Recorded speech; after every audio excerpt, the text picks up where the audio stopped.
Hi, thanks for being here. I'm going to talk you through a sequence of standing positions that are supported yoga postures.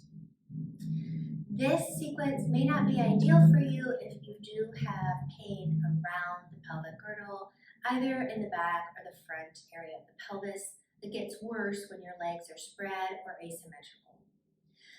This sequence we're going to do right in front of either a wall, a counter, or a sturdy chair.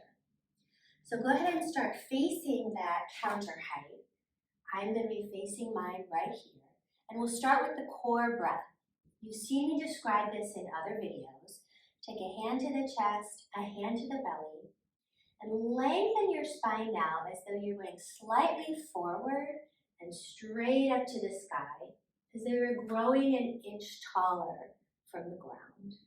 Take a breath in and see if you can appreciate movement under the chest hand and the belly hand simultaneously, expanding as you inhale and recoiling inward, gentle drawing in as you exhale. Repeat that 3, 4, or 5 times.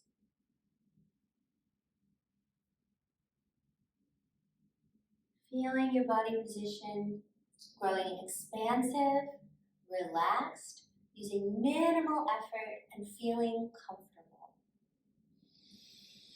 After you've taken your preparation breaths, take your hands down to that counter or the back of the sturdy chair or the wall and spread the palms so that they're wider than the shoulders.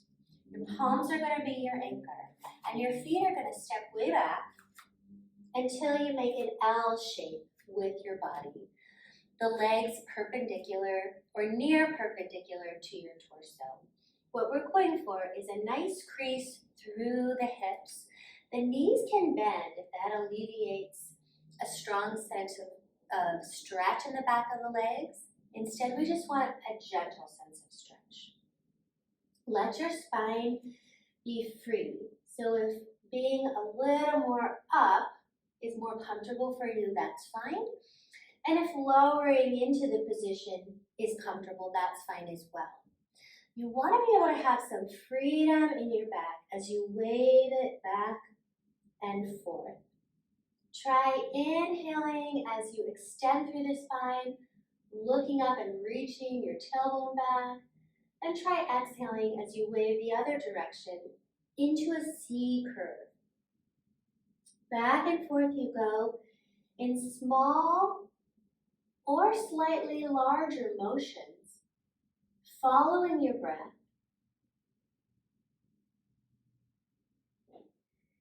And knowing that moving through the middle ranges of your spine joints and hip joints is just as valuable as going to the end ranges.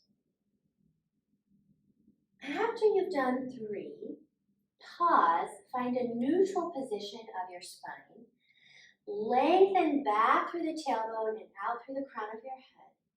And then start to breathe with an expansive relaxation of the abdomen muscles. Inhale and then exhale, draw them slightly in and out. We're not moving our spine back and forth anymore. Instead, we're letting our abdominal muscles relax on the inhale and draw in on the exhale.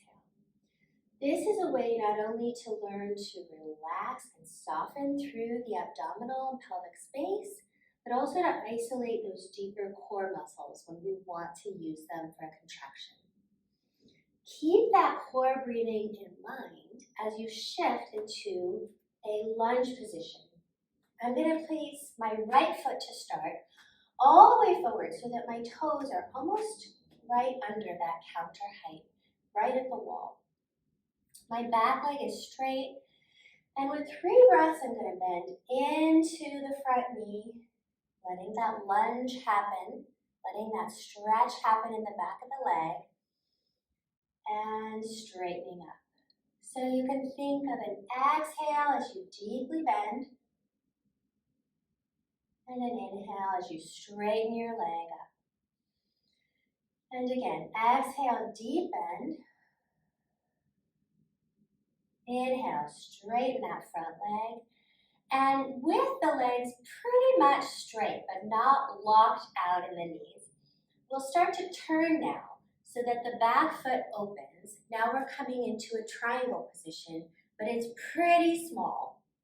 I'm going to bring that front hand on the counter right in front of me so I can see it without looking way back there. I'm going to crease at the front hip. Now there's a stretch sensation through that front thigh, and you can choose to stay on a stretched arm or come down to an elbow. Now we're in a miniature triangle, and what we're going to think about is how we can breathe in this position. Can we expand through the belly, through the ribs, through the chest, and then draw in as we exhale. If it helps to place your hand somewhere on your belly or body, do that. And if it feels better for you now to just reach that arm into a long position, go ahead and do that. After about 3 breaths, you're going to revolve back to face the counter. Spread your arms out, peel that heel up high in the back, and step the front leg back to meet the back leg. Now you're back in your L. Take a few breaths here. And you might be noticing this feels a little bit like the way we move through a yoga sequence on the ground, but we're doing it on the support of a wall or a counter instead. Use this symmetrical position to release and lengthen through your spine. And now as I show you through the second side, follow me as we take that left foot forward now, or whichever one you didn't do. The toes almost right up to the wall, and back leg is straight. As you exhale, bend into a lunge on the front leg, feeling a nice stretch in the back leg. Inhale, let your front knee straighten up. And 2 more times. We'll exhale, bend into the lunge. Inhale, straighten up.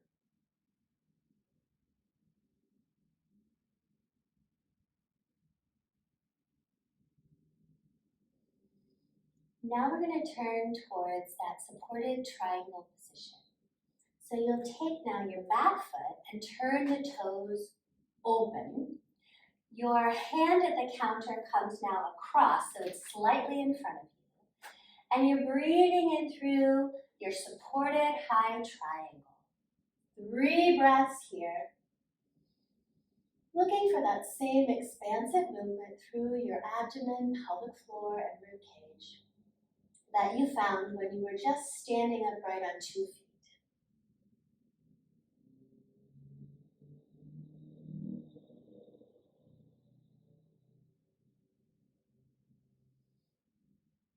After about 3 breaths, turn again to face the counter. Take that back foot, lift the heel, turn it to neutral.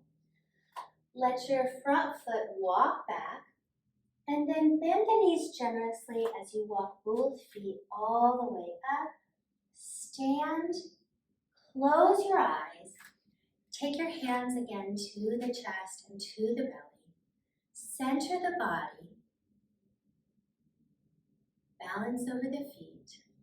Allow yourself to take 3 deep breaths before you finish up.